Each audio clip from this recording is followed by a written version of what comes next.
Go. Here we go. Hey, yo, what it is and what's good, y'all? Welcome back to 280 Plus, the social media podcast where I take the conversations of the timeline and go beyond the tweets. I'm your host, Los Def, and I'm back here for episode 199 of the platform. 199, one away from 200. And I'm back here. I'm solo today. And if you're brand new to the channel, I'd like you to hit that subscribe button, hit that like button. If you want to join the conversation, I need you to leave a comment below. And if you know anybody that's interested in the content, make sure you hit the share button and send them the link. Make sure you also, hit that bell for notifications just so you can stay up to date with everything that we got going on here on the platform.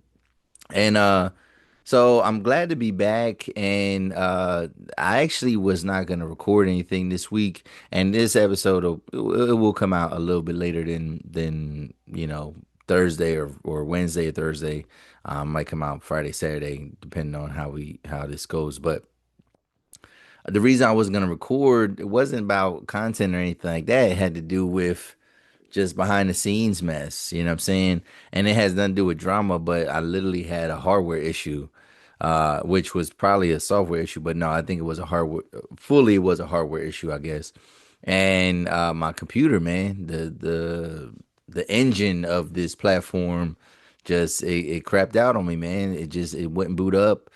End up having to take it to Geek Squad and I did have a warranty on my laptop. Hold on one second. But no, so I had a warranty. So I've had my device, this current device. So obviously we've been doing the platform what like 4 years, and I use a Microsoft Surface at first. That's what I was using, and after like 2 years, my computer kind of crapped out. But I didn't pay that much for it, so I was like, all right, man, it's time to like kind of upgrade and get something better. And I got a powerhouse of a device. It's a type of Lenovo. I mean, give you the name of it. I don't know it off the top of my head, but really, really powerful device, really good device. And it was actually a refurbished unit, you know what I mean, because this device costs a pretty penny, four figures. I mean, I'll just say that. And so I sometimes I kind of shy away from warranties and stuff like that. But I think if you are paying a certain amount of money, that you should elect to get the warranty. Like it's probably in your best interest. And lo and behold, man, my 2 year warranty expired May 15th. And I was just like, yeah, this is crazy. Like a month and a half later, you know, yeah, a month and a half later, my device decides to like kind of crap out on me. Ended up being the hard drive. The hard drive kind of like crashed on me. So I lost all my old content that I had kind of stored up. And and I was actually in the process of trying to back it up as well, and I didn't even get around to doing it. Luckily, man, I did talk to my boy Levi though. Y'all know from What Are We Doing podcast, other half of Recap and Record. I talked to my boy Levi, and he kind of put me at a little bit of a peace of mind because he was just like, because I was it's when I first bought like a new portable hard drive because my old one crapped out too, and that it was a different type of hard drive and everything. And he was just like, man, after I published my stuff, I pretty much delete it, like what do you need it for or whatever. So like him having that conversation with him prior to my computer crapping out, it kind of gave me peace of mind. Like I referred back to that and it gave me peace of mind. Like you're right. After it's published, do you actually need it? Do you need to keep going back to it? And so like I think, this run of however long this hard drive decides to work, uh I think I'm gonna kind of take heed and just kind of accept that like, hey, I could back stuff up, but like, is it the end of the day if you lose some old content as long as like you're able to publish, as long as the project that you're currently working on doesn't crap out in the middle of you doing your thing, like you can get by. So that's the kind of like the mentality I'm having. So I'm kind of bummed out, whatever, but like that was about to set me back. So it crapped out last week, And then I kind of didn't do anything about it because I already had my episodes ready to publish, and I already was working my last episode. And then it was in the beginning of the week. I took it in, and I wish I almost wish something would have happened to my device prior, because then obviously it would have been covered.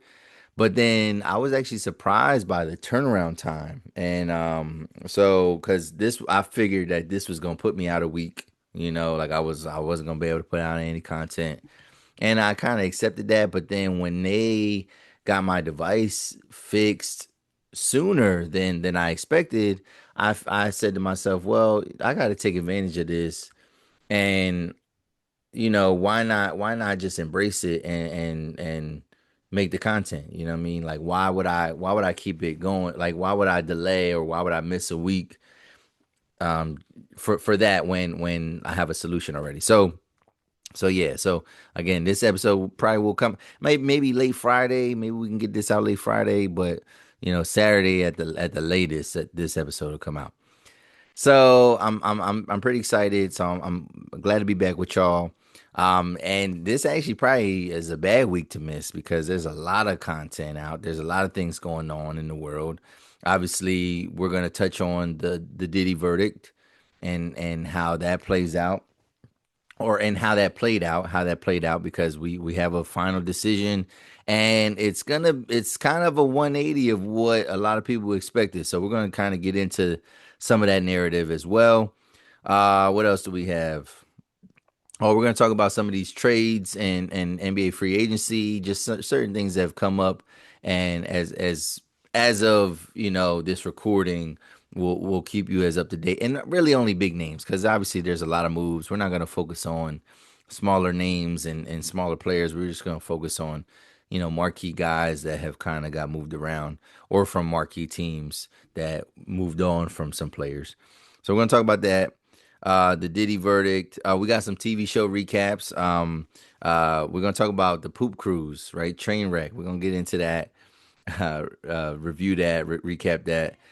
We're gonna talk about you, the final season, and then we're also gonna talk about Squid Games, the final season. So, and then not to mention a couple of things have happened this summer. If you live near Philadelphia, you know that there's a crisis going on when it comes to labor unions, and it comes to the sanitation department. We're gonna get into some of those details with that.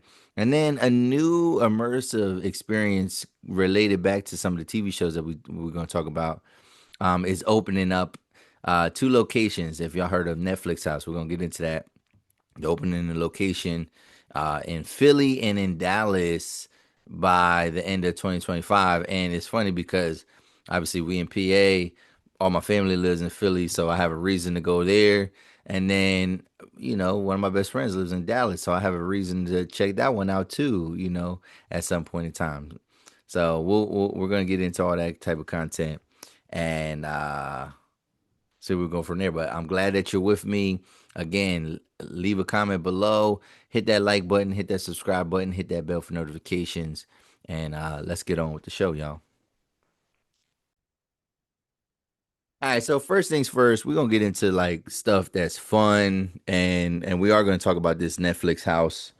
And I don't know if you heard of it. I don't know if you heard of it. So I was excited when I seen an advertisement for it, and then at first I was just like, okay, what is that? But then it made mention, and I think I got this notification because I live so close locally to this location, and I was excited. I was like, okay, let me check this out. Let me check this out. So let's see. Let's take a look here.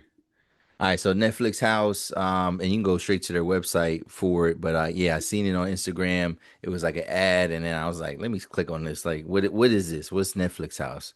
All right, and yeah, it says Netflix House. Netflix just got real, opening in Philadelphia and Dallas at the end of 2025, and in Las Vegas in 2027. It says at Netflix House, you can explore immersive experiences that take you inside the story and grab a meal inspired by your shows and movies at Netflix Bites, or stop by our shop to bring your favorite character home in t-shirt form, right? So then and then it gave me an option to sign up for like early access to tickets or whatever. So like I put myself on a list just so I can experience it. So what it looks like is there's a couple different things. Now, one thing I am confused about is if because it features certain attractions, and I don't know if like the attractions that they're featuring, if that's going to be at both locations or if like certain ones are going to be at, certain locations. All right.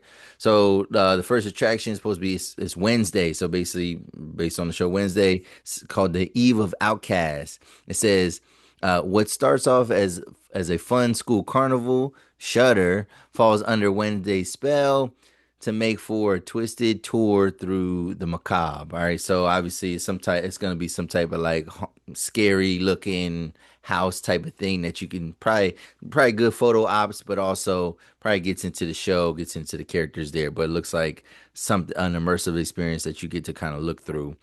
And then there's something for One Piece, the live action One Piece. It says Quest for the Devil Fruit. Now, I never watched One Piece. I'm not really into anime outside of like Dragon Ball Z for real, which, some people argue about that. But anyway, so I don't know exactly some of these references that they're going to make, but it says dodge infamous villains and escape the Marines in a high stakes race to reach a mysterious devil fruit ahead of the Straw Hats. Again, I don't know what any of that meant, whatever, but it seems like it's gonna be something that you can be active and do. And then they show the Netflix Dallas house, and I don't know if these things again are for the Dallas house or if they're gonna be in all the houses. But it's Stranger Things, Escape the Dark, Journey into the Ruins of Hawkins to find three missing townspeople before the horrors lurking within find you. So maybe that's some type of like escape room. I'm assuming that's gonna be some type of immersive experience like that where you got clues, maybe it's like a murder mystery of some sort, right? And then I think this is the one that I think a lot of people are going to be really really anticipating, and it's Squid Game. It says survive the trials. It's your turn to enter the arena, play diabolical games, face off against the front man, and betray your friends for a chance to win it all. So I don't know, again, maybe some type of obstacle course of some sort, obviously for adults and that. So yeah, it sounds fun. I saw my son. My son was like pumped up. He was like, "Yo, what? Like what?" And kind of seeing it, it definitely brought it to life because like just seeing Netflix House, I'm like, "What is that?" I didn't know if it was gonna be a pop up or if it's gonna be something that's gonna be around. So the one in Pennsylvania is gonna be at King of Prussia Mall, which is probably like the best mall in Pennsylvania, and which is so it's a little bit outside of Philadelphia, not really quite in Philly, probably like 20 minutes away from Philly for real, but still very close. And it says Netflix Bites, so that's gonna be the restaurant or cafe that's there. And it says that Netflix Bites, you'll dig into your familiar favorites within an entertaining twist, all inspired by the shows and movies you love. And then obviously they have a shop. And then I went to the FAQs. It says, "Are you open year round?" It says, "Yeah, yep, we're permanent year round, always there, almost like a local visit. Us anytime, no matter, really anytime during business hours. Place where fans can explore, taste, and shop their favorite shows and movies. It's not a pop up or an install. Think of us as your new neighbor." So this is something that's going to be there to stay. And yeah, what better place than to do it than a place like King of Prussia Mall, which is a mainstay. That's one of those malls that's just not. It's not going nowhere, man. It's not. If you from Pennsylvania, you from that area. What's that like Chester County, maybe Delaware, a little bit Delaware County. Um, you know that King of Prussia not going nowhere. You don't have to be a member or anything like that. It's just like admission prices and tickets and stuff. And then when do you open? It just says I thought it'd be great if it was something for the summer, like a place to go, but it doesn't seem like it's gonna be open until the end of the year. So maybe around, I'm assuming maybe around like the Christmas season. Definitely, yeah. In Pennsylvania, man, we always need stuff to do when it's cold. So like, yeah, it's a good addition for that time of year. So I'm excited about it. But do you think you're gonna check out Netflix House?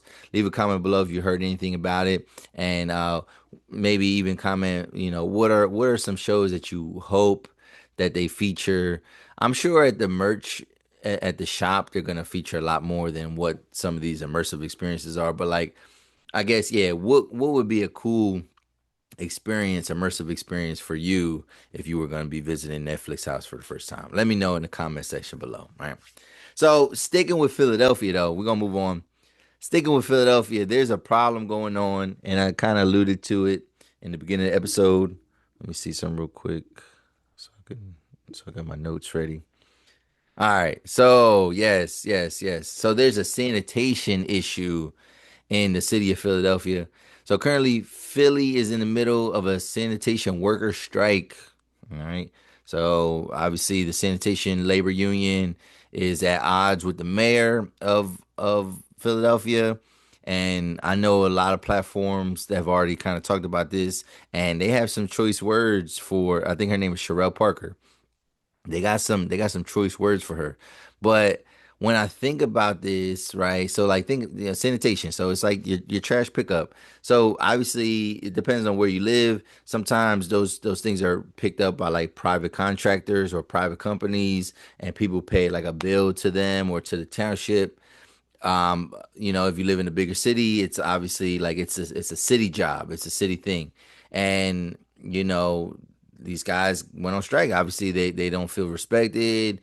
It's things with pay, it's things about benefits, it's all those different working conditions and working stipulations that make that make people want to go on strike for whatever reason. But for whatever for whether it's money, whether it's, like I said, insurance, they're at odds.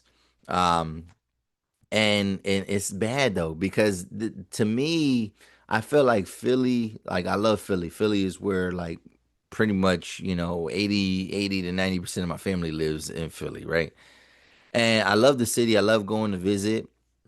But if you know anything about Philly, there's a lot of blight already in Philly. So like a problem like this is already it's probably one of the worst places that something like this could happen. And so what's happening right now is like, just it's only been like a couple days so far, and hopefully by the time this is out, like the strike is over, and it's gonna need to be over.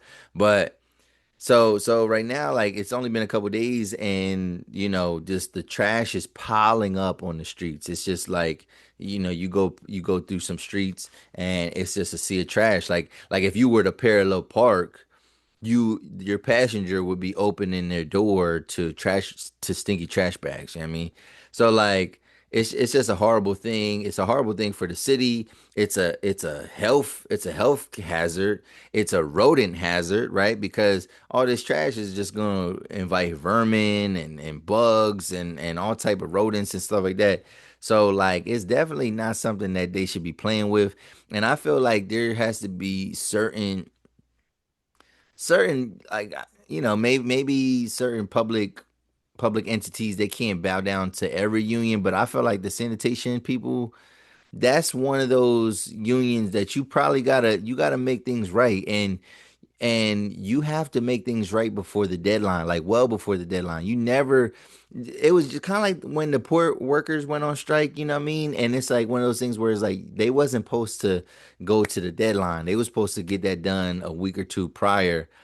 Same thing like this. And if they knew that it wasn't going to get done, they had to have something in place where like it's like, all right, like a provisional period or something. But like, for things to get that bad, for the union to say, nah, we ain't working. It's a bad thing, man. Like I said, for all the reasons that I named. But Philly, there is a lot of blight. You know what I mean, like, rundown buildings, and if you go to certain pockets in Philly, there's already a lot of litter and things like that. So like they already got their work cut out for them. But then you're not treating them how they need to be treated, or giving them what they deserve. And now you're creating an issue for everybody. So the only solution that the mayor proposed was for people to put their trash in their car and to drive it to these random locations. All these random locations happen to be public parks. So it's like, so then that makes people upset, because it's like, so you want to put trash into our parks, right? Like that's what you want to do. Another issue is that studies show that only 30% of people in Philadelphia don't own a car. Philly got, a very, very comprehensive, public transportation system. You know what I'm saying? They got subway, they got the L, they got buses. And so people that are not that don't drive a car, they can't just transport that stuff. And public transportation ain't letting you bring a bag full of trash. And you already know how trash is, man. Like, all it man, these bags they make don't be that strong. All it takes is for something to snag, and then there's always a lot of times people have trash with liquid in it. Trash juice falls. Like it's not a good thing, man. So they need to hurry it up. And on top of that, so we talk about all these different issues. It's the summertime, and it's been a hot summer so far. So all this is making it 10 times worse. Like it's just funky hot, a funky hot mess. You know what I mean? And it's no good. So they need to figure it out. I ain't gonna lie. Philly is probably not a place I'm about to visit for a little bit, man. Until I see some headlines that show that, hey, they got this resolved. I can't see myself visiting, man, because I can't be around that, man. I can't be around that. So, what do you think, man? Hopefully, man, to all my loved ones, all my family members that are in Philly, man. Hopefully, y'all got a solution. I have been seeing what this has caused is like so people are on the come up. So people decided like, you know what we're gonna do? We're gonna turn this into a business. And you got some private contractors going out there and they're picking up trash for people. Like this one guy I saw a clip where this guy he rented like a little van, a little sprinter van, and he's charging, $25 for 4 bags of trash. All right. Um, this other guy, he has another like van situation, and he's charging like a whole block $200 to take the whole haul. You know what I mean? And he's taking it to a dumpster. So, and then people are upset about that because they're like, oh, they're going against the union. They're not standing up for the union. And basically, the idea is like, yo, if you create a solution, then that's gonna only harm us, and they still not gonna treat us fairly and give us what we need. But I think it's like I get that you don't want to step on nobody's toes, but at the same time this is severe, and this is a problem that needs to be addressed immediately. This is not something that can go on for days and weeks and months, right? This is something that has to get resolved pretty soon, man, because again, the heat, it's been raining this summer, so the rain is gonna make trash heavier. It's just gonna make it a mess. I'm sure a lot of these trash bags are busting open, right on the streets, and it's making an issue for everybody. Businesses are probably suffering because people don't want to walk past these businesses and go to them. Again, not that parallel parking is at a premium in Philly because they got a lot of like parking garages and parking lots. Not that there's a lot of places that you can parallel park, but like imagine even just being a resident somewhere. Like how you getting in and out of your car? You know what I mean? If the whole sidewalk is lined up, piled up with trash. So we'll see how they decide to resolve it. But again, this is something that's imperative, and it's something that needs to get fixed right away. Right. So what do you think? What do you think? Leave a comment below. Leave a comment below. Especially if you know anybody in Philly, man. Again, prayers up, man. Hopefully all my family members, y'all got something in place for y'all to keep your homes vermin and rodent free. All right. All right. Let's move on. Let's move on. So we got a verdict, man. We got a verdict, and we're talking about the Diddy trial. And let me just first say this. All right. So all this I'm gonna say about this, it's not necessarily a celebration. You know what I'm saying, um, it is what it is. Like in terms of, I feel like we have to respect.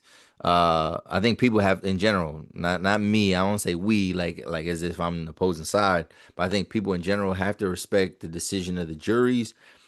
And because it goes both ways. You know what I mean? Like you can't be mad at the court system when they railroad somebody, And then, but then you can't be mad when the jury they don't see the evidence, and then they go against maybe the popular opinion or the popular decision that the public wants, despite there being evidence or not, right? So like that's you know what I mean, you want a jury that's looking at the facts and not looking at the stature and status and celebrity of an individual, but are looking at the evidence presented, and does it even hold up? Does it add up to what they're charging this man with, right? So Diddy, he had five major charges, right? He had one for racketeering, one for S trafficking, one for S trafficking, Cassie specifically, and then he had two uh I'll say sex work charges. Yeah, I mean buying pleasure charges. Yeah, I mean we're gonna say that. I don't know sometimes what's able to be blocked or what I can say on these platforms. So think about that, man. Paying for pleasure. I mean, what's that called? I mean, the professional name. But anyway, so he got two charges of that. So he was only convicted of the two lesser charges, which have to do with professional pleasure work, right? So and it has to do with going across state lines to do that type of stuff. But he was found not guilty on racketeering. That was the charge that was gonna put him under. That was the one that was gonna be like a life sentencing type of thing. That is the RICO, so to speak. The S trafficking, they said not guilty. They looking at it like, yo, this is not this does not fit that criteria for that.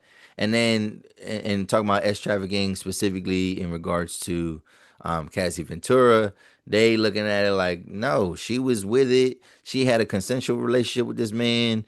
There's no way that y'all did not present us with nothing that shows us that she's a victim of these type of things. Now, she is a victim of violence, and we've seen that, but like unfortunately, that's not what this trial was about. It was not about that. So, kind of getting into it, he does avoid the biggest conviction. So now he's looking at possibly a maximum of 10 years for each of these lesser charges. But a lot of people are saying that he's probably not gonna get that much time. Like he's not gonna get maximums on both of those. He has a crazy legal team that's like really working hard because they were able to manipulate it in a way for him to beat the biggest charges. And Diddy himself is looking at this as a victory. Um, the other thing with this was his lawyers were seeking for him to get bail so he can come home. You know what I mean? Because yeah, he still can get bail until he's sentenced and things like that. And they're kind of hoping that it would go through. Well, the judge denied the bail, and the judge cited the Cassie hotel incident as to why he was denied bail. Right. So when I think about this overall, when I think about all this whole situation, I ain't gonna lie to you. All of this is surprising, not because, and I'm gonna be honest, I'm not gonna say that I wasn't one of those like court TV, like really paying attention to each thing because there were so many headlines, there were so many platforms covering it. I couldn't cover it day by day, minute by minute, or hour by hour. I couldn't stay that close to this case. But it's surprising to me because it is widely presumed that when the feds have a case, they don't miss. So when only two of the five charges stick, and Diddy avoids, convictions on the harsher crimes, including the racketeering, which is the RICO, and then the S trafficking, it makes you wonder what happened and what was this all really about? Like what happened? Like did the prosecution really not do their job? But then also it's like, why did y'all present this case in the first place if it wasn't a slam dunk? Because again, it's widely presumed by people that like, yo, man, when the feds build a case on you, when they indict you for this, you're going down. You're going that that was the narrative. That was the sentiment that everybody expressed. And so it makes you believe like, all right, well, there's no way that he's beating this case. You know what I mean? This is different than other high profile cases like OJ trial. The OJ trial was a state case. You know what I mean? That was a California case. This is federal, so it's like, all right, this is FBI. Like the best investigators that they have. Why would they present something and why would they charge this man with these crimes if they did not have everything that they needed to do it? So that's what it makes me kind of question that. So many people say that the prosecution's case was all over the place. And when yeah, like I said, we've seen all these different headlines. They use all these like sensationalized witnesses, um, and perhaps what it's looking like is like they were getting anybody that was willing to talk. Maybe these were people that wanted the spotlight to testify, but they were looking nook and cranny. They were finding these people, you know, from everywhere. And like the stories were just getting crazier and crazier. But at the end of the day, the jury felt that all these testimonies did not amount to much evidence. You know what I mean? Like this went on for 6 weeks. This trial went on for 6 weeks, and actually like 2 months. But the prosecution's case was like 6 weeks long. So you would think that, like, all right, man, because every time we saw a new headline and a new story, and I think that's one of the things that we had to realize that, like, testimony is not fact, right? Testimony is not necessarily fact. Testimony is not necessarily the truth. And even though people are the media is trying to keep us updated, I think we have to, like, looking at this case, we have to start taking a step back and just realizing like that is just what this person said. That's not necessarily saying that they're lying, but that's what this person is saying. You still have to come with evidence to back up what you're saying. Like you might not be lying, like you might be under oath and you might be telling the truth, but if you don't have like the smoking gun, a lot of times you're not gonna get no conviction. And yeah, that's what I'm saying. Like they was telling all these personal details about everything that he likes to do, behind closed doors. Which yes, it is here. It's making it probably made me shudder a little bit, made me look at him a little funny. But at the end of the day, is that evidence of these charges, right? So and evidence is law. Evidence is law, and we seen it, and I think this is what happened, right? Because we're used to seeing people get railroaded in the court system, right? And we've seen instances of people getting convicted of crimes with piss poor circumstantial evidence, right? Like where it's like, oh, he could have did this and he probably did this and but like they don't have like a weapon, they don't have an eyewitness, they don't have any video footage, they don't have any fingerprint but we have seen people get convicted for less, for more, right? In these instances, and maybe that's what the prosecution was banking on. Maybe they thought that they could pin something down, something circumstantial onto Diddy, and that the jury would automatically convict him. Maybe that's what they were banking on, because I'm thinking like, what happened? Well, I don't know. The jury spoke, and again, this is not a celebration, but it does make you think that it is possible to get a fair trial, because the tactics the prosecution was using, it really felt like everything was going to go their way, right? And even the media coverage, right? He definitely lost his case in the court of public opinion. Like everybody had him down and out, like he's getting arrested. But the more I watched certain coverage, I was hearing the sentiment where people were like, yo, he might go free. They might not be able to pin this down. That was growing. That sentiment was growing and it was getting louder and louder. But at the same time, me being kind of cynical and also like cynical and skeptical, and I'm thinking like, what that mean? Like, I mean, like people get booked for less, people get convicted for less evidence, you know what I mean?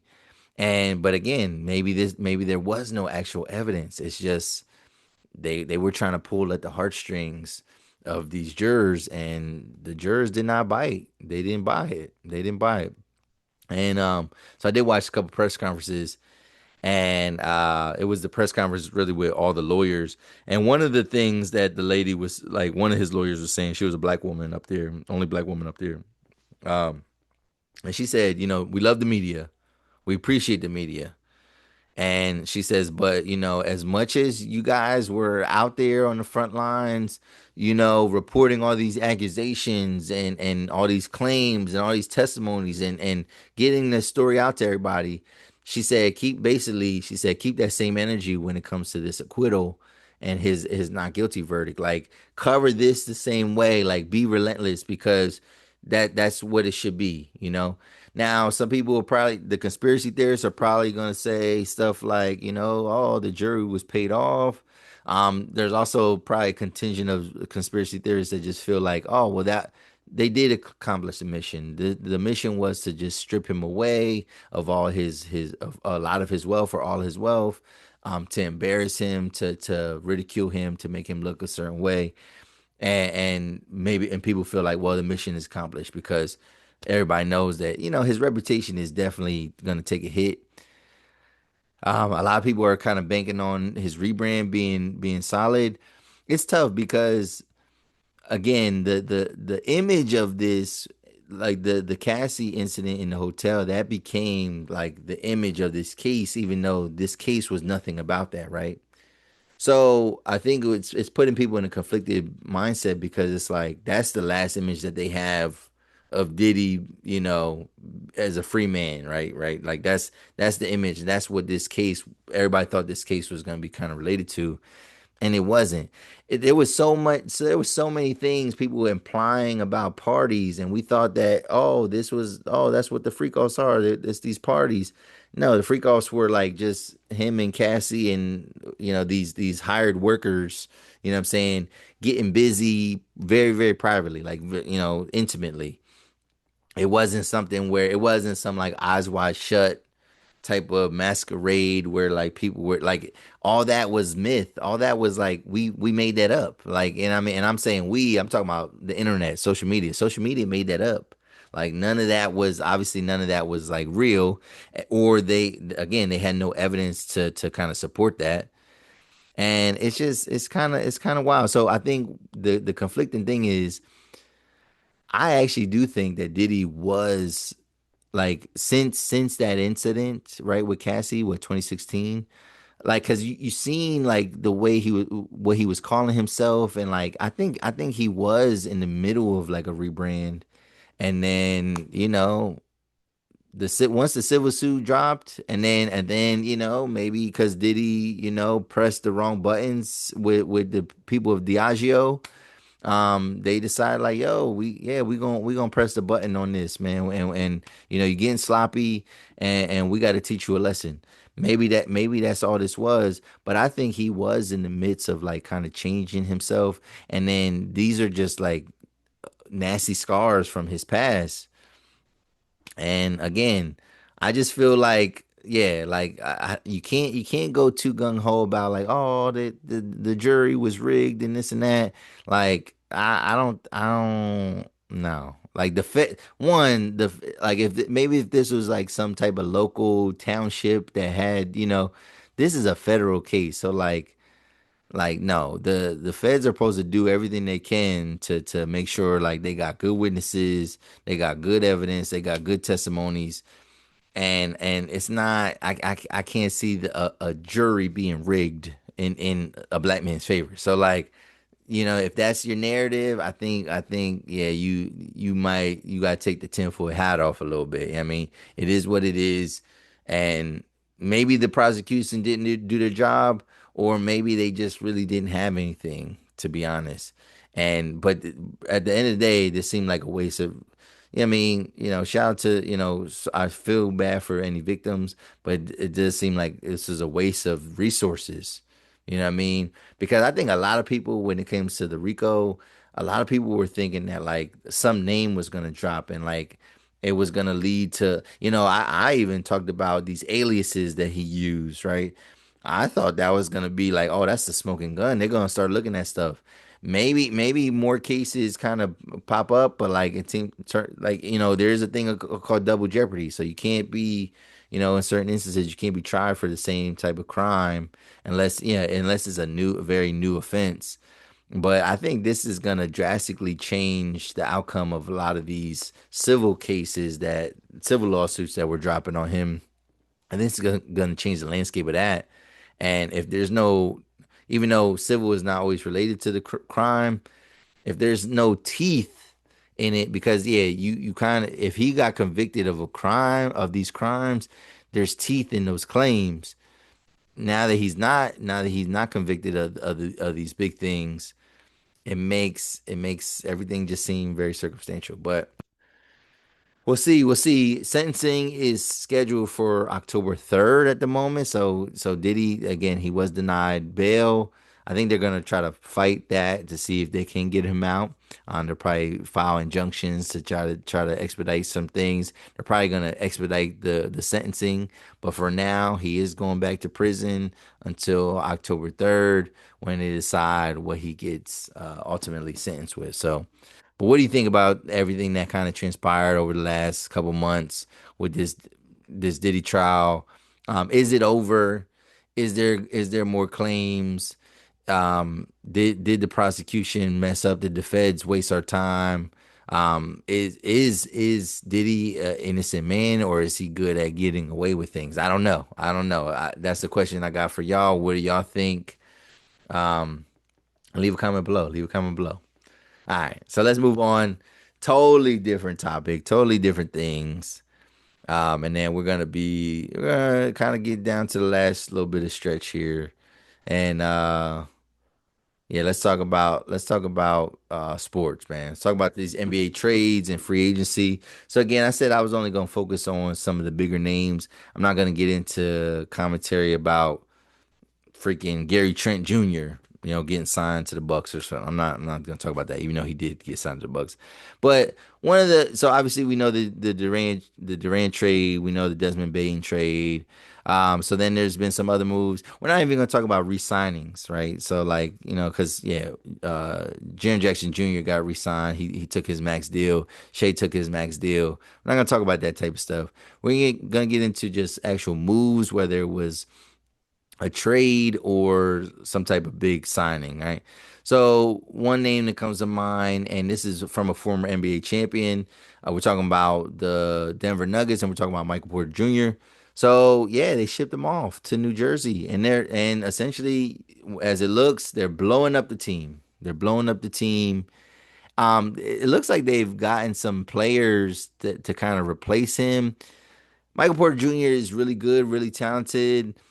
Coming out into the draft, he was highly touted. He missed a lot of time in the beginning of his career with injuries. He pretty much missed his rookie season, and then he's been kind of getting back. Now, when they went on that championship run, he definitely was. It was great that they had him in the lineup. And I think regular season, he probably did. He was way more impactful than he was in the playoffs. I feel like in the finals, there was a lot of games that people expected him to do really, really well, and he kind of played mediocre. Like he didn't have great playoffs and great finals. But I do think he was a key part of it. At the very least, he's somebody you gotta watch out for. You got this tall, athletic dude that got some weight to him that can get to the bucket and he can shoot. He's somebody you got to worry about. He's somebody you got to pay attention to because he can go off. He didn't necessarily go off in the finals, but a lot of people still feel like he played an integral part. But he don't pass the ball that much. The Nuggets underachieved in these last two seasons, and they decided, yo, we gotta break it up. They are bringing back, was it Bruce Brown? And then I did see another name that was going to the Nuggets that made me feel like, oh, okay, no, I see what they're doing now, and it does seem like they are replacing it, but it does seem weird. I mean, I guess when you fire your coach, and maybe the new coach wants some different personnel. They just decided like, yo, it's not worth it to keep this guy. We got blowed out, and they did resign him. Like so, he's in the middle of a contract. So the Nets will be picking that up. All right. So that's one thing, and I think the Nuggets do. Like I said, if I figure out what other move they made, I'll fill y'all in. But there was another big move that they made that really felt like, oh, this is the Michael Porter replacement. So we'll stay up to date with that and check it out. Another trade that happened, and this was like it's like, oh, there another team, a championship team that's blowing up their roster is the Boston Celtics, and they traded Jrue Holiday to Portland. And in exchange, and there was another team in there, and there's some picks that got traded and things like that. But the Celtics got Anthony Simons, and then people were like really looking at this and like, yo, that's not a bad trade. That's not a bad trade. Like it does feel like, oh, they're blowing their team up. Why would they give up a guy like Jrue Holiday? Jrue Holiday is still a factor. He's still a beast, but like he don't have that name that like I think a lot of us associate with Jrue Holiday. Like he ain't who y'all think he is. You know what I'm saying? Like he's more so a defensive player at this point in his career. He can get a bucket, but he's not he's not a bucket getter no more. And now they got an Anthony Simons, 26-year-old young guy who is a bucket getter.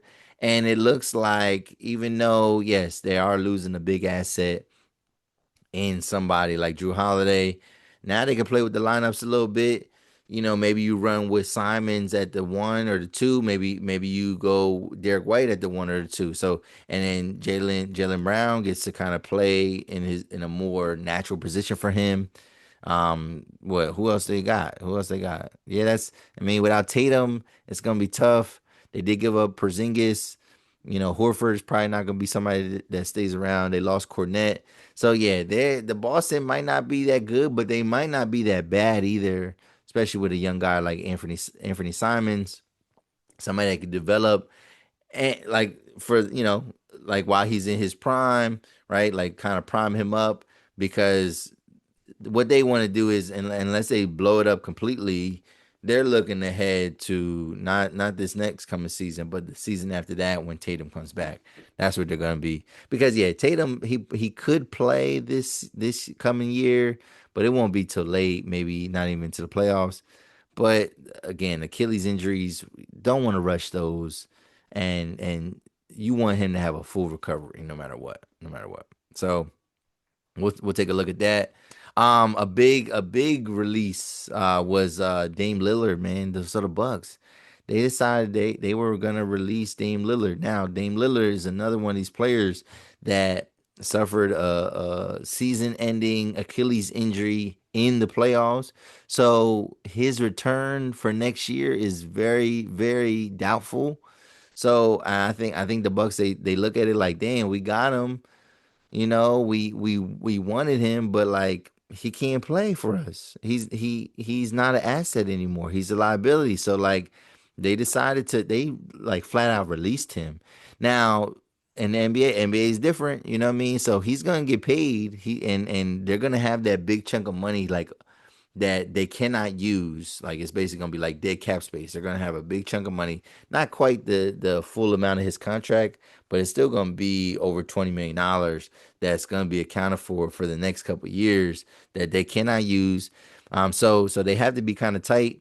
But I wonder, I know they did make some other moves. They did sign, yeah, they got Miles Turner. They got Miles Turner, which that was a big signing, but like is that the kind of player that Giannis necessarily needs on his team? They still got Bobby Portis. I know they lost Brook Lopez, but like, is that the kind of player that's gonna keep Giannis in Milwaukee after next season? Who knows? But it doesn't look too good.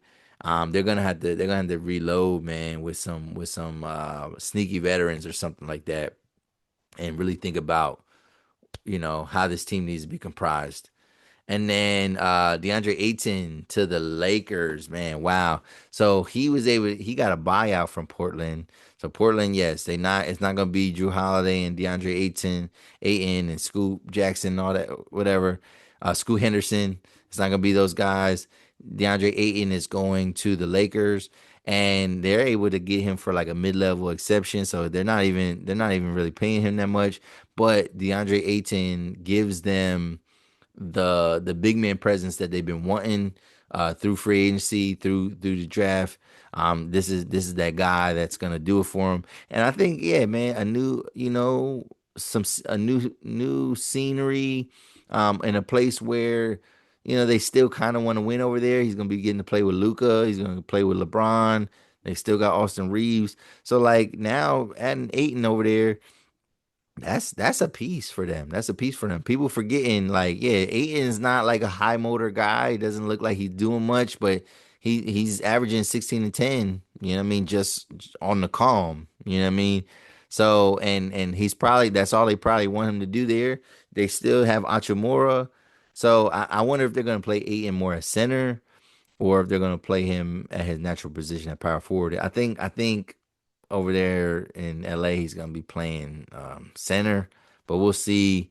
But I actually do think that's a pretty good move for the Lakers. He can't replace Anthony Davis, but it's a solid pickup. It's a solid pickup. Hopefully they don't stun him over there. They don't stun his growth. And then yeah, I think in terms of like moves, in terms of free agency and trades and stuff like that, again, there's a lot of little things that have been going on, but I think those are the biggest names as of right now. And only other story, just in terms of free agency or just like off-season moves, is the Knicks, man, trying to find a coach. And I heard that they've been talking to Don Staley. And I think that's dope. I think that would be one. It would win. I think New York media would probably be a little bit harsh on it, but like national media would eat that up, man. And I get again, I know that the NBA is not just about what the media thinks or what they want. It's about results, and it's about proving and showing, you're doing what you're supposed to be doing. So we'll see. We'll see. I don't know if her coaching and her knowledge of the game, I don't know if it necessarily we know that she's a hooper, we know that she's a dog, but does that translate to professional men's basketball? You know, it definitely would break the glass ceiling wide open. I don't think Dawn Staley would make a hasty decision knowing how much she loves what she doing in South Carolina, and she loves her girls down there.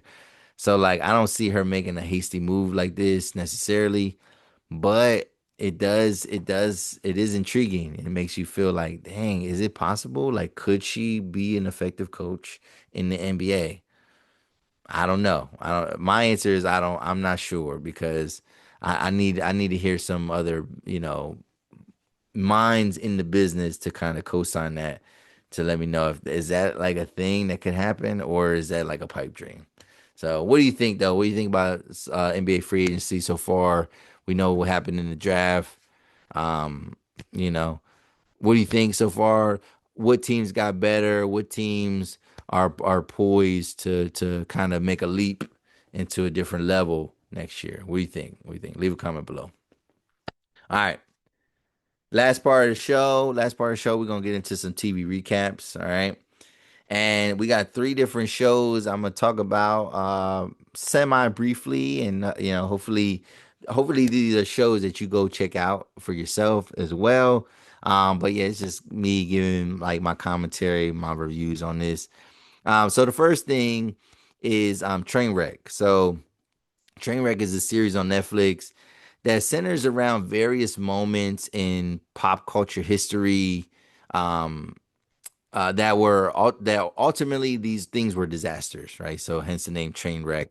The one that I saw is about the poop cruise, right? So this one was about a Carnival Cruise line back in I think 2013 when a fire breaks out on the ship, right? So they're going to like they're going from Texas to like they're doing a cruise to some part of Mexico. And so what happens on this ship is there's a fire on the ship and it destroyed all the power lines, right?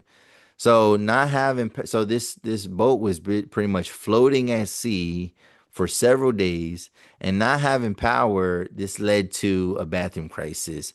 hence the name Poop Cruise. So somehow the bathrooms, the flushing mechanism is powered by electric, and so once the electricity went down, they could not flush these toilets, right? So what they were telling these people to do was they were telling them, hey, yeah, I mean, if you got to use the bathroom, do your number one, do that in your little shower that you have, right, in your cabin.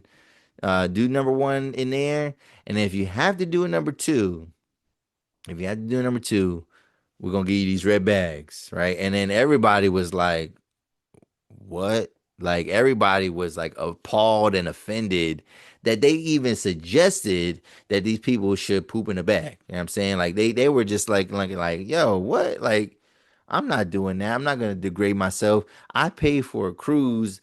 I'm not doing that. I'm not doing that. So they were stuck at sea for like 5 or 6 days, right?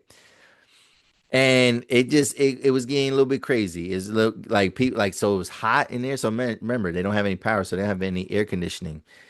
Food now becomes the issue. They had to have another cruise line kind of like get next to them and like so they could like transport food back and forth. But like it was getting real crazy. It was turning literally into the Hunger Games because people started hoarding food.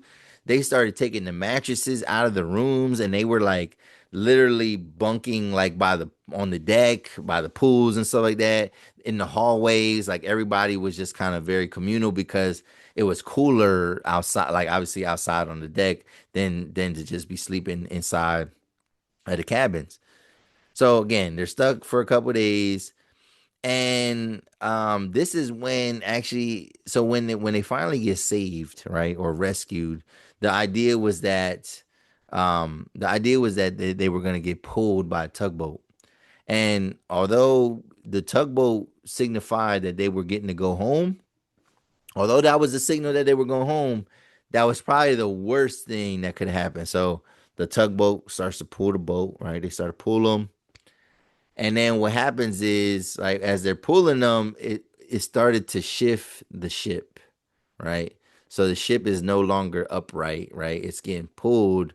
So it's starting to shift one way or the other.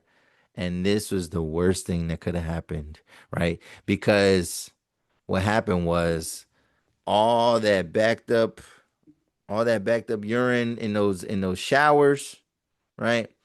All that stuff that because they weren't supposed to use the toilets, but like what they started doing, they called it a poop lasagna. Like they was like going to the bathroom, putting toilet paper on top of it, going to the bathroom, putting on top of that, right? Like all that once the boat started shifting, all the excrement, all the excrement started to like pour down on people. It was basically like poop waterfall or waste waterfalls, right? Waterfalls of piss, right? Going down, going all through the cruise line. Like you could see like liquid coming down like stairwells and stuff like that, like saturating the carpet that's inside there. And like that's when it became completely hazardous and unhealthy, and hence why they got the name the Poop Cruise. The show was interesting because it's all these different people that like experienced this in real time when it happened. um, you even got like reporters that were like, they were like, many people were like willing to overlook the story. Like a lot of the media was like, I ain't talking about this. Like, what? This don't got nothing to do with nothing. And then once they were getting more details, they realized like, oh, this is a huge story, and it definitely was. I actually don't remember this though. Like I don't remember this in real time. I'm old enough for myself to remember this. 2013, so I definitely was like a grown. I was a grown ass man for sure. But like, nah, I don't really remember any of this kind of stuff going down. Maybe I wasn't, too stabby onto the media and paying attention to certain things. Um, but yeah, like I never been on a cruise. My family has been on a cruise. I remember it was like one Thanksgiving, like my family pretty much left me. Like, I mean, and and so I had to eat Thanksgiving with my other family because they wanted to go on a cruise, and I'm like, I'm not skipping Thanksgiving. Like I'm not doing it. I'm gonna be here for Thanksgiving anyway. And I've heard some mixed things, and everybody been trying to convince me to go. Now, since this, like, they definitely improved. Like, I guess, like, yeah, Carnival took a hit, and like their reputation took a hit. And since then, they've had to like revamp a lot of their boats and do some things. Obviously, when something like this happens, everybody's thinking about a lawsuit. And so, yeah, like people sued them. And I would say I'm gonna get into the lawsuit, but like the settlement only being like they got a refund. They got like $560, and then they got like a voucher that they could use on like a future cruise, right? So I'm thinking like, I don't know, man, that's enough if that's enough money, man. I don't know if that's enough. So like maybe I don't even know how much a cruise costs, but like just say it's $1,000 per person, right? Which I think that's a little high. So $1,000, you give me another, 560, maybe we're looking at $1,600, and then another $2,600 value. You know what I mean? I don't know if that's worth it for like having to live and walk and be in human excrement for 5 to 6 days. Like I don't think that's worth it. But when they did a lawsuit, there was a lawyer in Texas, and he pretty much thought like, oh, this is signed, sealed, delivered. They found that like this particular ship that they were using shouldn't have been used. That it was a fire hazard. They knew that like it was prone to fires and things like that. And the lawyer said though there's a loophole in the contract when people sign for this cruise, and it basically says that like there's no guarantee that like you will safely reach your destination. And like he pointed out like, yo, if people really like look at the define print, they probably wouldn't sign up for no cruise or whatever. But like it basically was I'm sorry. It basically was absolving Carnival Cruise of any liability when it came to this incident, whatever. So and so they did end up settling with people, but like and that's probably why the settlement was so small, because they were able to like look at the loopholes in the contract and say like, oh well, no, actually this doesn't apply, that doesn't apply, so on and so forth. But what do you think, man? What do you think about that? That is crazy. That's crazy to me.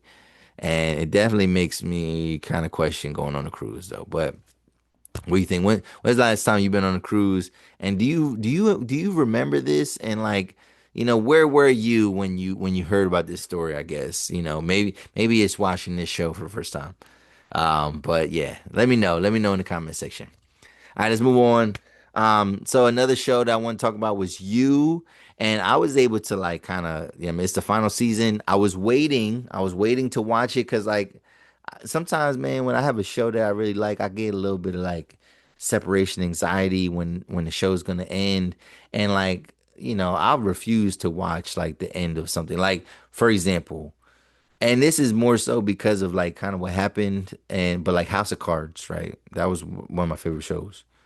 Then Kevin Spacey got canceled. You know what I mean? They found that he was doing some freaky stuff. And then I never watched that last season. That last season that he's not on. I guess they killed Frank Underwood, right? I guess they kill him, like, you know what I mean? I never knew what happened at the end of that show, you know what I mean? And it was partly because it was like I liked the show, but obviously I was watching the show for Kevin Spacey because he was killing that role.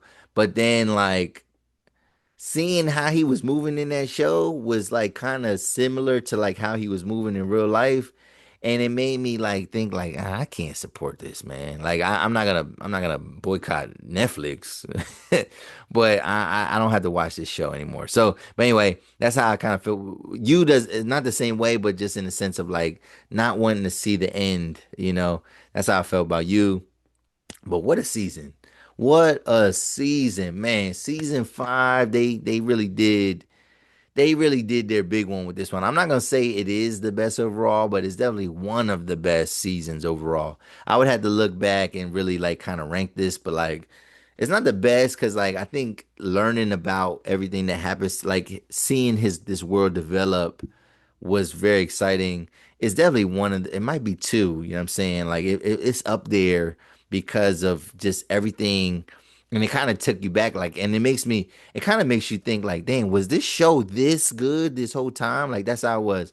Um, I feel that though, there's definitely a disconnect. Like, if you didn't do a rewatch of season four, I feel like the break between seasons four and season five made it a bit difficult to fully connect the seasons. Outside of the fact that Joe was with Kate, who was from the previous season, he married her and they kind of went on live happily ever after. Besides that, anytime they would make references to older characters and I could kind of remember that he was setting up all these like rich people to be his victims, right? Like I can remember that. But like what the characters' names were, why he had beef with them, all that type of stuff, like that was a disconnect. So like when they were showing certain characters other than the wife, it was kind of confusing to like really put it together, even though they were trying to do a good job in this season to remind you of the previous season. But like again, I didn't do a rewatch, and I feel like it was like 2 or 3 years between season four and five. So like it didn't do well to help connect. Yeah, like I kind of forgot a lot of the different things, but overall. This got to be one of the craziest seasons yet for sure. Um, this is the second season where people were actively plotting on Joe. Like, I think, when he had his incident with Love Quinn, right? And she kind of like turned the tables on him. That wasn't necessarily planned. Like, that was a circumstance because, she discovered that he was who he was, and then he discovered who she was, and how, and she just tried to turn the tables on him and try to, get him out of here at the end. But season four, they were actively, I remember that they were actively plotting against him. Like they figured out who he was, and then they were like, oh, we're gonna get him out of here. And season five was the same type of energy. So what happens in this season overall? Spoiler alert. This man Joe got catfished, right, by a girl that was basically trying to get him to confess to all of his crimes, and it was a very elaborate catfishing attempt, right? Like it was elaborate. So you got to definitely watch the show to get all that elaboration, but it was kind of crazy. Um, and that was like the mid-season plot twist. Like when we find out he's catfished, it's like episode five. You know what I mean? So five or six. And then we get and basically like the second half of the season is him trying to like get out of that. But prior to that, the season was still wild because this was probably the sloppiest that Joe has ever been. And again, he don't do things right all the time. He's a hopeless romantic. He's crazy. He's wild. But this was probably the sloppiest I've seen Joe. Like one example was that, bro, he tried to kidnap a woman who was a twin, and he kidnapped the wrong one. And when he realized he kidnapped the wrong one, he tried to do his best Joe, right? He tried to do his best Joe, like where he gets all psychological to convince them to trade places. Like that's how crazy that was. Like, and I was like, bro, this guy is wilding out. Like, you know what I mean? He had, this wife try to, encouraging him to do that, even though he was like swearing that he, you know, changed his life. Like it was crazy. Um, but overall, I do love it. Again, this is 10 out of 10 recommend for real. But this show just it's so crazy, this show, man, because it has a strange way of making you root for Joe even though you know that he's dead wrong. Like you know that he don't got no business doing half of the things that he's doing, but you rooting for him because like there's these glimpses of his personality where it's like, nah, he's a good guy. Like, oh, it's not that serious. Oh, like, oh, he's misunderstood. Like the show does a good job of like manipulating you a little bit. And then you realize like, oh yeah, this guy's crazy. So the show is over, right? And I'm not gonna tell you what happens, but like what happens at the end is what should happen, right? And it's not a romantic ending. I'll say that. It's not what Joe wants necessarily, but it's what should be done because like when you really break down, like I'm telling you, man, can't you talk about cancel culture being big now? I can just imagine what future generations are gonna look back on this show and say, like, yo, y'all like this show about a dude that was like a serial stalker of women and used to lock them up and do like when people look and then y'all liked it and like girls had a crush on this like when you break it down like that, in retrospect, hindsight it's and people gonna be like, dang, yeah, that was wild that we really watched that. But good show overall, man. So I'm glad. And this is the first of two shows that we're gonna talk about that ends finally. But like, yeah, there's no more Joe, no more you, and yeah. So I don't even know what I don't want them to ever try to come out with something that's like too similar to this, but like definitely, and again, you was not always a Netflix show. You started on another network, and then it became a Netflix show. But like, yeah, they did their thing with that one. All right. But what do you think? What do you think? Did you watch the final season of You? What'd you think? Are you gonna miss Joe? Leave a comment below. Let me know. And then last thing, man, man, this one hurt though. This one hurt. Was Squid Games, the final season. And my son is into Squid Game. I mean, I let him watch a little bit of season two, and then like, man, since he's a big YouTube kid, man, he knew when the release date was, and he was anticipating this season for the last 6 months, right? Because this turnaround was quicker than the last one. So I think what happened was they actually filmed like basically what we know is season three and season two all at the same time, but they just kind of chopped it and they just did like a Ozark. And instead of making it like first half, second half, they just made, oh, we got season two and we got season three. Only 6 episodes, right? And I don't even know in comparison to the other seasons, I think they're also kind of short. So only 6 episodes. And it's crazy that we're at the end of this already. Like this show, it was a great run. I did not expect a happy ending.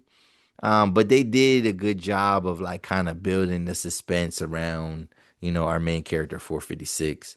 And it's crazy too. Like this is a show where we really like these characters based off of a number that they were assigned. Like don't even know have these like they said his name one time. They said 456 name at the end of the movie, and I didn't know who the hell they was talking about. I was like, who? And it was like, oh yeah, Song Young. Like, oh, 456. Oh, okay, okay, that makes sense. Um, the show this season, it lost a lot of fan favorites throughout the way. I really thought that this season was crazy because as it got more intense, as the pool of people dwindled down drastically, I really thought players would quit.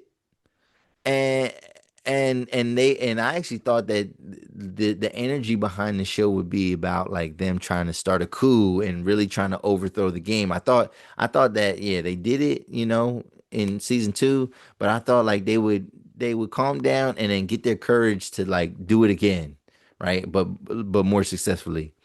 And no, they didn't. They didn't. So, I think all the players that kept voting to play are all sociopaths.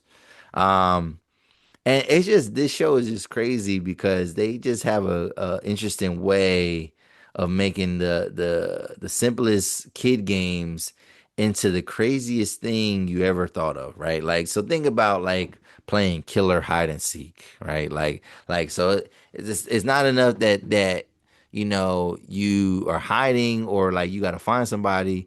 Like to win, you have to eliminate somebody. Like you have to get rid of them physically so that they're not here on earth anymore. Like that's how you win. Like imagine playing hide and go seek like that ever. Like, bro, you definitely want to be a seeker, but that's the thing. It said like if you did not find nobody within their time limit, not only find them but get rid of them, you lost. And then obviously we know what happens when people lose, they get eliminated as well. So I don't know.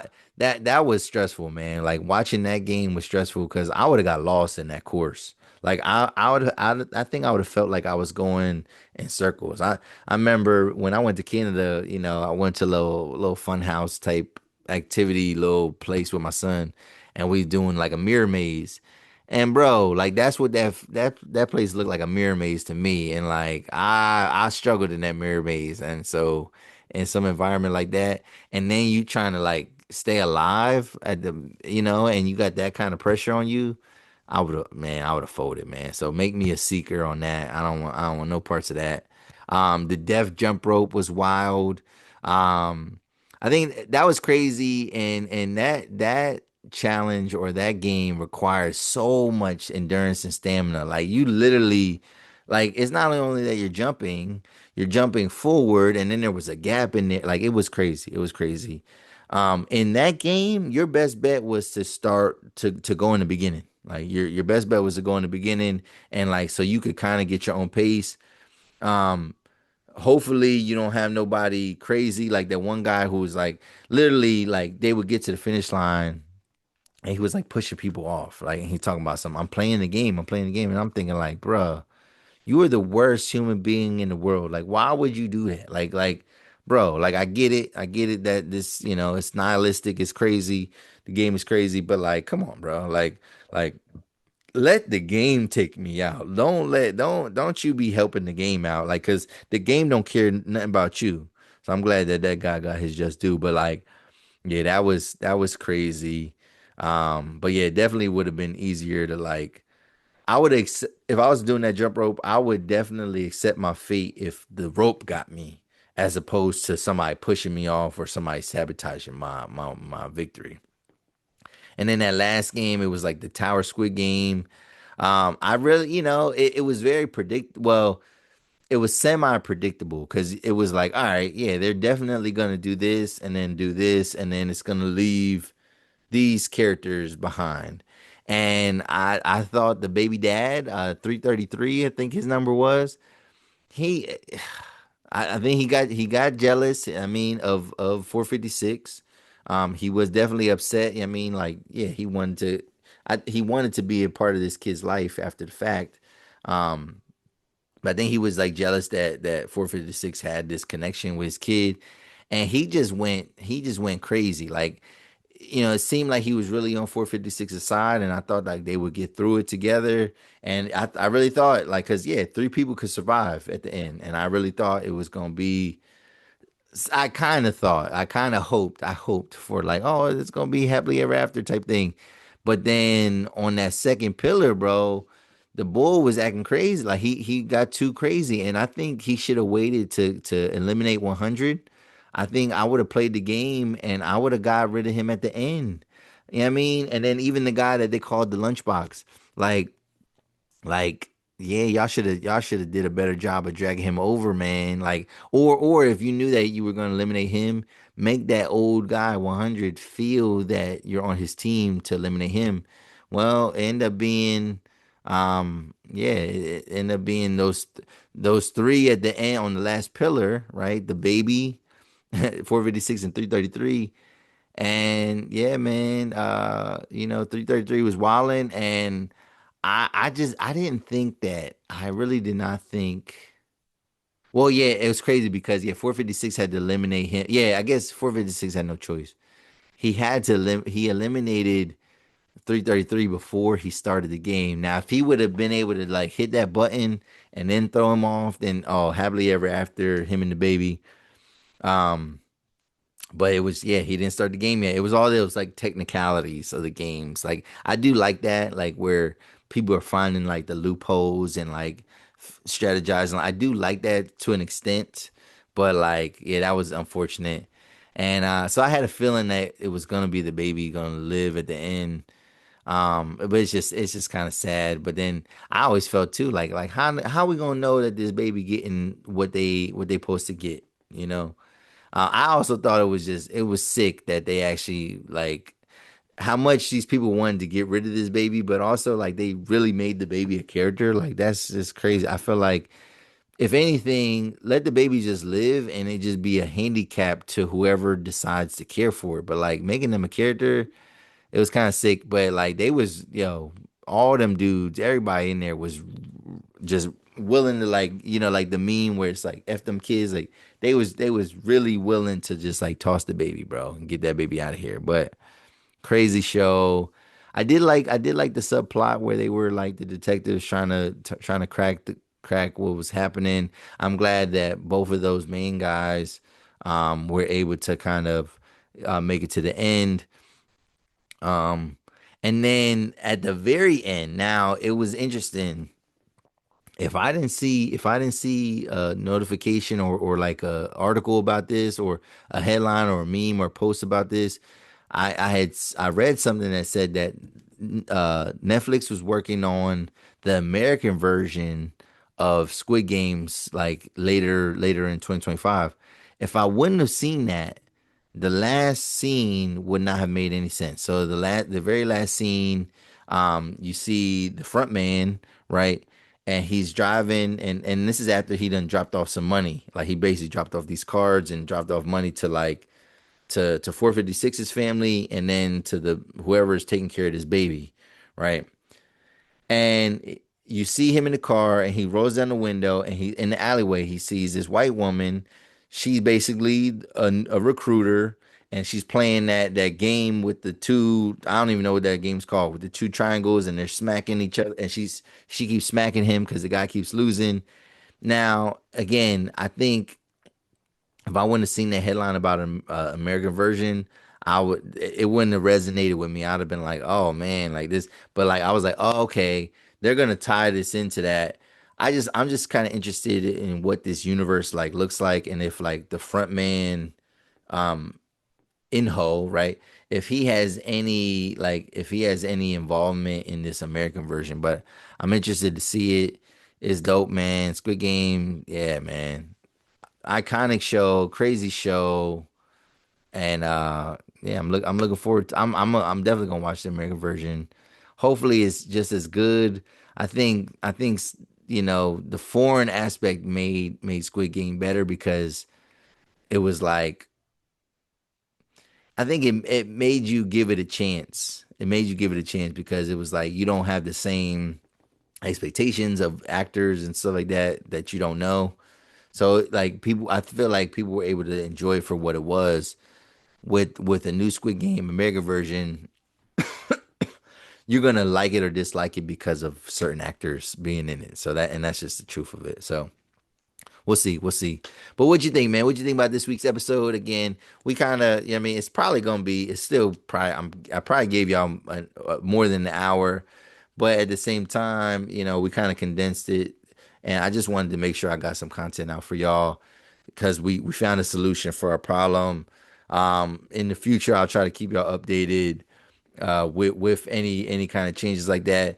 I didn't have to really announce anything because we are still pushing forward, but I'm glad y'all with me, man. I'm glad y'all still, if you're still watching, I need you to hit that like button, hit that subscribe button, hit that bell for notifications, leave a comment below for about anything that we talked about on the platform. Share the content with anybody that you know. And yeah, man, had a good time, man. So we talked about quite a bit though. Definitely talking about the verdict, the Diddy verdict, talk about the sanitation issues that are happening in Philadelphia right now. Netflix house, talked about NBA free agency and trades. And then lastly, we talked about all these show recaps, man, including, and all these are Netflix shows. So Netflix house, Netflix shows. So, and we talked about you, Trainwreck, which I gotta watch that Trainwreck Travis Scott episode. I still gotta watch that, and then Squid Game, man. So jam packed episode. We still was able to get it done. I appreciate y'all for watching. Appreciate y'all for tapping in. This your boy Los Dev. This is episode 199 of the 280 Plus podcast, y'all, and I'm out. Peace.